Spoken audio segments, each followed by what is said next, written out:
Alors, une question intéressante. Qu'est-ce qui se passe quand un prix Nobel n'est pas donné à une seule personne, mais à des milliers? C'est un peu le point de départ de notre histoire aujourd'hui. On va plonger dans le parcours de l'un de ces experts, souvent resté dans l'ombre. Allez, on y va. Il faut revenir en 2007. Cette année-là, le comité Nobel a fait un truc assez spécial. Au lieu de récompenser un seul individu, il a donné le prix Nobel de la paix à un effort collectif gigantesque.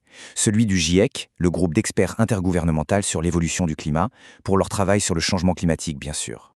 Et là, forcément, ça pose une question. Une question super intéressante d'ailleurs. Quand on a des milliers de personnes qui partagent un même prix, comment fait-on pour savoir qui a fait quoi? C'est un peu le mystère qu'on va essayer de percer aujourd'hui. Juste un petit rappel, au cas où. Le GIEC, c'est quoi exactement? Eh bien, c'est une organisation énorme qui réunit des scientifiques de partout dans le monde. Leur boulot, c'est de faire le point, de synthétiser tout ce qu'on sait sur le changement climatique. Attention, ce n'est pas un labo qui fait ses propres expériences, non, c'est plutôt une sorte de méga bibliothèque du savoir climatique. Et donc, au milieu de cette foule de milliers d'experts, il y a un nom qui nous a interpellés, celui du docteur Mohamed Sennoussi, un scientifique qui travaillait à Oran, en Algérie. On va donc faire un zoom, passer de cette échelle mondiale à une histoire très très locale pour essayer de comprendre son rôle. Alors, qui était-il vraiment? C'était quoi ses spécialités? Et surtout, comment est-ce qu'il a pu contribuer à ce projet absolument titanesque? Allez, c'est parti, on mène l'enquête. Bon, ce tableau, il nous dresse un portrait assez clair.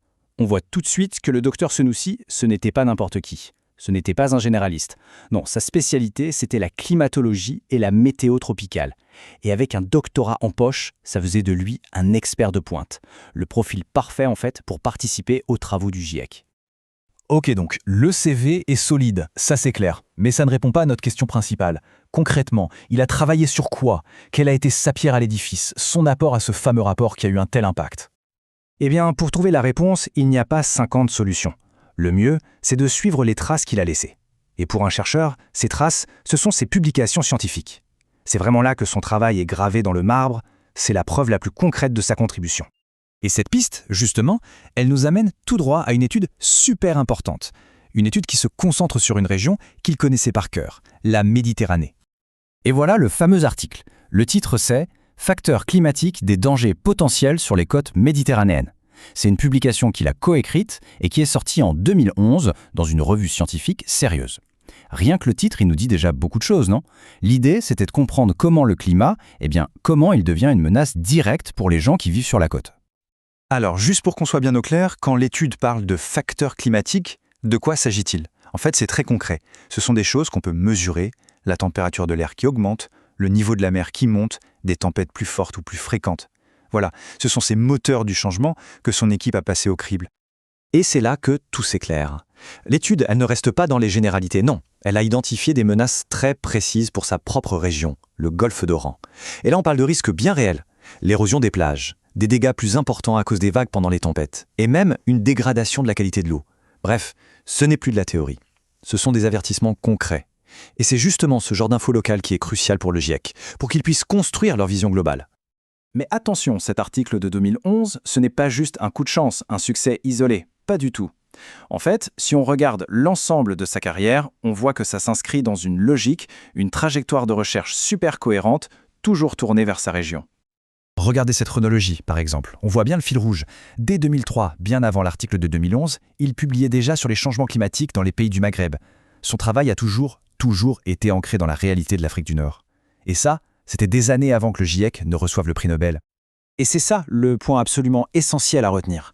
La grande force du docteur Sennoussi et d'autres comme lui, ça a été de faire le lien entre le grand phénomène planétaire, le changement climatique, et ses conséquences bien réelles, bien concrètes sur le terrain. Parce que sans ces experts locaux, sans ces ponts entre le global et le local, le rapport du GIEC resterait très abstrait, il ne parlerait à personne. Bon alors au final, qu'est-ce qu'on retient de tout ça? Faisons un petit bilan. D'un côté, ce qu'on a réussi à établir, et de l'autre, ce qui reste encore un peu dans le flou. Alors, ce qu'on sait avec certitude, il a bien été co-auteur de recherches vraiment clés sur la Méditerranée, on a la preuve de son expertise sur la vulnérabilité de sa région, le golfe d'Oran, et plus largement sur le climat au Maghreb. Ça, c'est du solide. Par contre, il faut être honnête, il y a des zones d'ombre. Par exemple, quel était son titre exact au sein de la machine complexe qu'est le GIEC? Ou encore, les détails sur l'association pour l'environnement qu'il a cofondée. Ça, les archives publiques ne nous le disent pas clairement. Et c'est là qu'on arrive vraiment au cœur du sujet. L'histoire du docteur Senoussi, c'est l'illustration parfaite d'une idée simple. Une réussite mondiale comme un prix Nobel, ça ne tombe pas du ciel. C'est le résultat, la somme de milliers et de milliers d'heures de travail, de recherche hyper pointue, d'expertise locale, qui, une fois assemblée, nous donne la grande image, le puzzle complet. Et tout ça, ça nous laisse avec une dernière pensée. Derrière chaque grande publication, chaque prix prestigieux, chaque avancée scientifique majeure, il y a des centaines, des milliers de Mohamed Senoussi. Des experts qui, loin des caméras, passent leur vie à étudier un petit morceau du puzzle. Et au fond, la vraie valeur d'une réussite collective, ce n'est peut-être pas le prix lui-même, mais la solidité de chacune de ses contributions invisibles.